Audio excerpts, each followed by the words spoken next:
நான் taste of கிச்சன்ல இருந்து இந்துமதி பேசுகிறேன். இன்றைக்கி நாங்கள் என்ன செய்ய போகிறோம்னு பார்த்தீங்கன்னா உப்பு உருண்டை செய்ய போகிறோம். அந்த உப்பு உருண்டை செய்கிறது எப்படி, என்னென்ன அளவுகள்ன்றதை நான் உங்களுக்கு சொல்கிறேன்.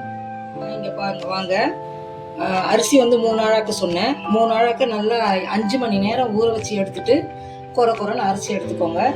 அதுக்கப்புறம் பச்சை மிளகாய் 5 பச்சை மிளகாய் போட்டிருக்கேன். 1 டீஸ்பூன் பெருங்காயம், சின்ன துண்டு இஞ்சி, அது வேணும்னா போடலாம், இல்லைன்னா வேண்டாம். கருவேப்பிலை, கொத்தமல்லி, தேங்காய் துண்டுகள். அடுத்து போடணும் அப்படின்றத நான் உங்களுக்கு இப்போ காமிக்கிறேன் பாருங்கள். கடுகு, உளுத்தம்பருப்பு, கடலைப்பருப்பு கொஞ்சம் நிறையவே போட்டுக்கோங்க. ஒரு 3 டீஸ்பூன் போட்டுக்கோங்க. அதே மாதிரி பச்சை மிளகாய் 5 பீஸ், அதை துண்டாக நறுக்கி வச்சுருக்கேன். கொத்தமல்லி சும்மா கொஞ்சமாக தான் வச்சுருக்கேன். கருவேப்பிலை நிறைய வச்சுக்கோங்க. இஞ்சி துண்டு சும்மா கொஞ்சமாக வச்சுக்கோங்க. அரை முடி தேங்காவை பொடியாக இந்த மாதிரி நறுக்கி வச்சுக்கோங்க. நல்லாயிருக்கும். இந்த எண்ணெய், கப்பு எண்ணெய், அப்போ தான் உங்களுக்கு நம்ம நல்லா மாவு வந்து ஒட்டாமல் நல்லா வரும். அது இருக்கட்டும். இப்போ ஸ்டவ் ஆன் பண்ணிக்கிறேன். இப்போ ஸ்டவ்வில் வச்சுட்டு லைட்டாக இப்படி கிண்டிக்கிட்டே இருங்க. கிண்ட தான் உங்களுக்கு அது டைட் பிடிக்கும். விட்டுட்டிங்கன்னா அடி பிடிச்சிரும். இது கொஞ்சம் சாஃப்டாக இருக்கும். நார்மலாகவே சாஃப்டாக தான் இருக்கும். இருந்தாலும் ஒரே ஒரு டீஸ்பூன் வந்து நல்லெண்ணெய் ஊற்றினீங்கன்னா இன்னும் கொஞ்சம் நல்லா சாஃப்டாக இருக்கும். இந்த மாதிரி நல்லெண்ணெய் வந்து 1 டீஸ்பூன் அப்படி ஊற்றி விட்டுருங்க. ஒட்டாமல் வரும். நல்லா இப்படி இது அரைக்கும் போதே உப்பும் போட்டிருக்கேன். அடியில் வருது அந்த மாதிரி அப்படியே கிண்டிகிட்டே இருந்தோம்னா தெரியுதுங்களா? இப்போ தெரியுது பாருங்க, திரியாக தெரியுதுங்களா உங்களுக்கு? தெரிஞ்சிச்சு. அப்படி இருந்தால் தான் உங்களுக்கு உருண்டை நல்லா இருக்கும் சாப்பிட்றதுக்கு. இல்லைன்னா ஒரு மாதிரி கல் மாதிரி இருக்குங்க. நல்லா கிண்டிக்கோங்க. நம்ம வச்சதை விட இப்போ கரெக்டாக அப்படியே அந்த கொஞ்சமாக டைட் ஆகுது. இன்னும் கொஞ்சம் டைட் ஆச்சுன்னா உருண்டை பிடிக்கிறதுக்கு நம்மளுக்கு இது பாருங்கள் கட்டியாக வருதுங்களா? அது உருண்டை பிடிக்கிறதுக்கு அப்போ தான் நம்மளுக்கு ஈஸியாக இருக்கும். அதனால் கொஞ்சமாக அப்படி நல்லெண்ணெய் ஊற்றிட்டு இப்படி கிண்டினீங்கன்னா பாத்திரத்துலேயும் ஒட்டாமல் நல்லா வரும். மாவு அப்படியே கட்டியாக ஆயிடுச்சு பாருங்க. இன்னும் கூட கொஞ்சம் கட்டி ஆயிடுச்சுன்னா தான் நல்லாயிருக்கும். ரொம்ப டைட்டாக கிரைண்டரில் அரைச்சாலும் அது கொஞ்சம் கஷ்டம். இப்படி ஆட்டிட்டு இப்படி வேக வச்ச மாவும் கொஞ்சம் நல்லா வெந்துடும். உருண்டை பிடிச்சோம்னா 2 நிமிஷத்துல உங்களுக்கு உருண்டைங்க நல்லா வெந்து வந்துடும். அதுக்காக தான் இப்படி பண்ணுறது. மாவு நல்லா கட்டி ஆயிடுச்சு. அவ்வளோதான். ஒரு 2 நிமிஷம் அப்படியே விட்டுட்டு அதில் வந்து எல்லாமே போட்டுக்கலாம். நம்ம கொத்தமல்லி, பச்சை மிளகா, இஞ்சி, பெருங்காயம் எல்லாத்தையுமே போட்டுருங்க.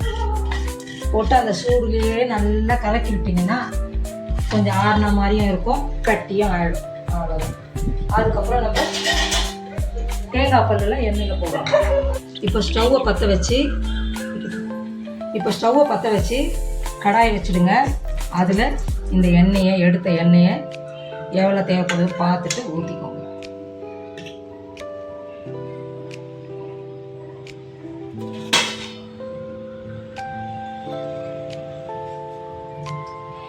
பாருங்க, எண்ணெயை நல்லா காஞ்ச உடனே கொஞ்சமாக பெருங்காயம் போட்டுக்கோங்க. ஏன்னா அதில் கொஞ்சம் போட்டிருக்கேன். போட்டுட்டு இப்போ கடுகு, உளுத்தம்பருப்பு, கடலைப்பருப்பு 3க்குமே ஒன்றா போட்டுக்கணும்.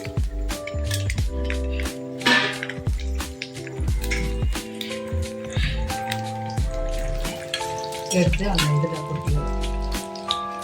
சூடாக அந்த எல்லாம் மேலே ஊற்றின உடனே அப்படியே எல்லாமே நல்லா டேஸ்ட். இல்லைன்னா ஒரு மாதிரி வாங்கின மாதிரி ஆகிடுதுங்களா? நல்லா இருக்காது. நல்லா இருக்கும், இருந்தாலும் இருக்கணும் கொஞ்சம் டேஸ்ட் வரும்.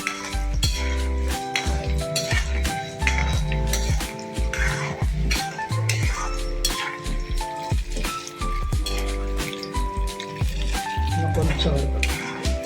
இப்போது அதுலேயே இந்த தேங்காய் கட் பண்ணி வச்சுருக்கீங்க இல்லையா, அதையும் சும்மா ஒரு வதக்கிக்கோங்க.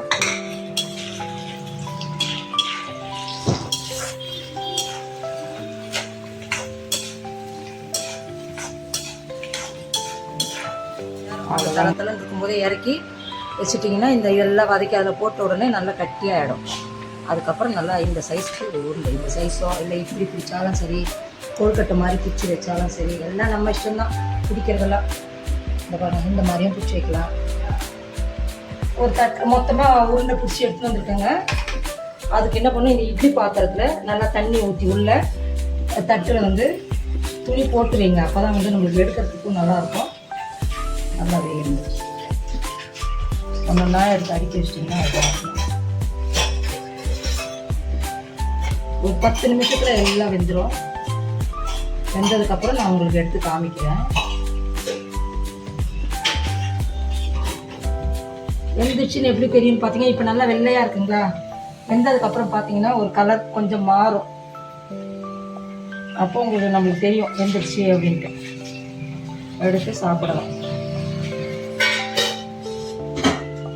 என் பேரன் ஏதோ ஆசைப்பட்டான்ட்டு அவனுக்கு லாலிபாப் கேட்டான். சரி, லாலிபாப் மாடலில் ஒரு 4 பண்ணி கொடுக்கலாமே பண்ணிட்டேன்.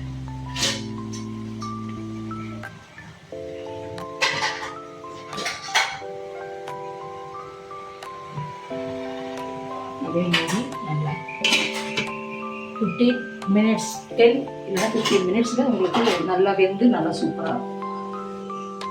இப்போ வெந்துச்சா இல்லையான்னு பார்க்கணும். இப்போ வெந்துச்சா இல்லையான்னு பார்க்கணுன்னா இந்த மாதிரி ஒரு குச்சி எடுத்துக்கோங்க. லைட்டாக அப்படி தொட்டு பார்த்தீங்கன்னா சூப்பராக வந்துச்சு பாருங்க. டச்சு ஆகலை. இதை எடுத்து அப்படியே இதை எடுத்து வச்சுக்கோங்க. இந்த டிஷ்ஷை நீங்கள் வீட்டில் செஞ்சு பாருங்கள். செஞ்சு பார்த்துட்டு சாப்பிட்டு பார்த்துட்டு எனக்கு லைக் பண்ணுங்கள், ஷேர் பண்ணுங்கள், மறக்காமல் கமெண்ட் பண்ணுங்கள், சப்ஸ்கிரைப் பண்ணிக்கோங்க. இது பண்ணி முடிச்சுட்டு பெல் பட்டன் அழுத்திங்கன்னா நாங்கள் போடுற வீடியோக்கள் உங்களுக்கு தொடர்ந்து வந்துகிட்டே இருக்கும்.